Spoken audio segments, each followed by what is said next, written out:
You're the reason for our family's problems, were the last words my brother said to me before he was arrested and sent to prison 2 weeks ago. Today, I just thought back of all the screw-ups I have been responsible for in one way or the other. My phone was silent on the table, not as if I was expecting any message from anyone. As those dear to me have come to see me as in quotes, the problem. Please, listen as I tell my story.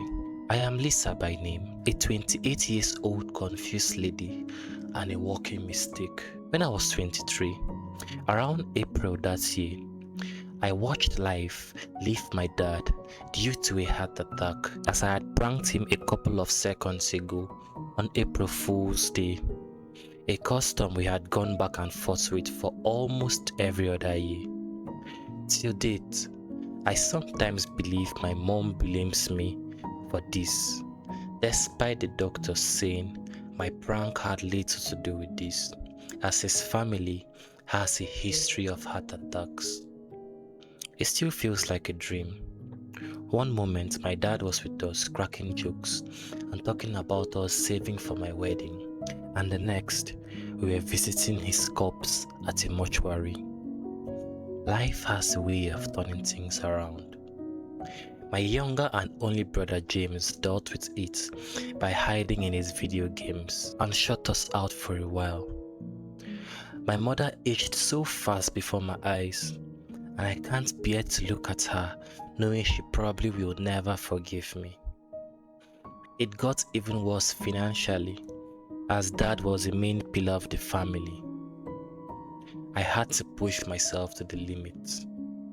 I believed earning more could help make things a bit better. I dived into big loans for my MBA. I kept saying this was going to lift us up.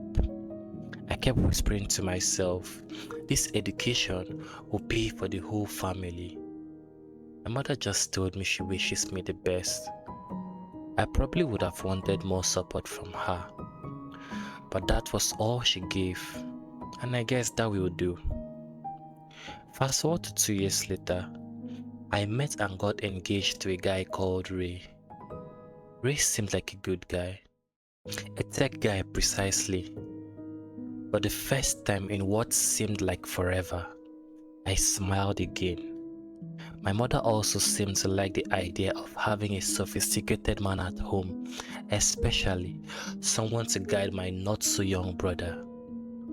Ray and I had plans of a house big enough for mom and good schools for kids we might have.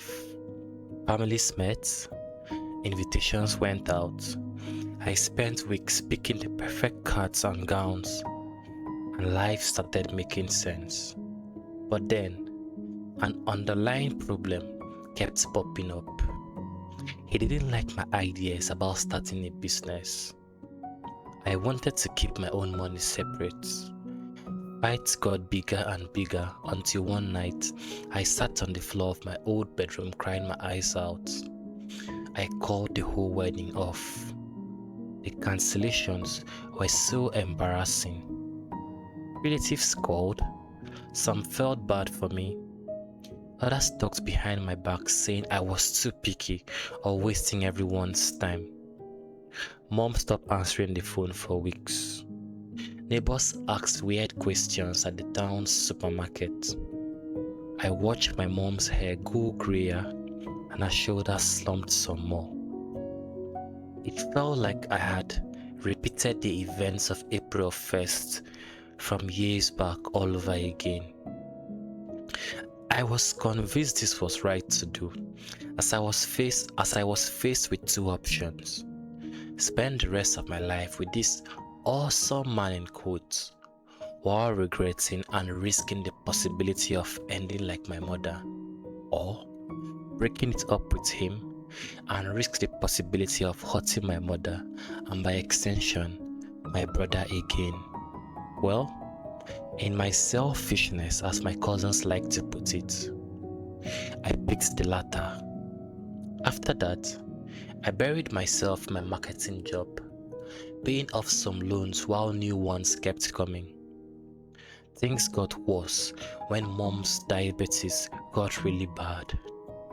Hospital visits, insulin, trips here and there for specialists that ate up all our savings. Then James, my younger brother, had a scooter accident. He broke his leg. He needed surgery and long physiotherapy. Well, I paid for it all. I did all of this while completely leaving myself out in the sun to dry, which made it shocking when Chris took an interest in me. I will be sincere with you. I was desperate. I mean, how much choice did I have? My mates were getting married. I was stuck here. But Chris didn't care, or so I thought. For the next 5 months, I was convinced that my dad had sent Chris my way. Until one day, I got back late from a meeting with a client, and it was pretty late, I admit. Something around 11:25 p.m. I walked in, not exactly happy, as the meeting didn't go as planned. Then I met Chris in front of a TV, a can or two beer close to him. I greeted him, albeit casually, and walked to the fridge. Then the question followed, "Where have you been?" It must have been the second time he said this, as my mind was drowned in thoughts, to which I replied casually, "Walk." He stood up, came to me, slammed the fridge in my front and asked again, "Where have you been?" I was a bit frightened, but I remained calm and kept quiet. Then Chris went on a serious rant. He reminded me, or rather, told me he took pity on me by deciding to be with me. He pointed out how we could have gotten way better women. While all of these weren't as hurtful to me as they may sound to you, I was willing to walk it off. And then he hit me with these words, "Don't kill me like you killed your dad." To be continued in the next video.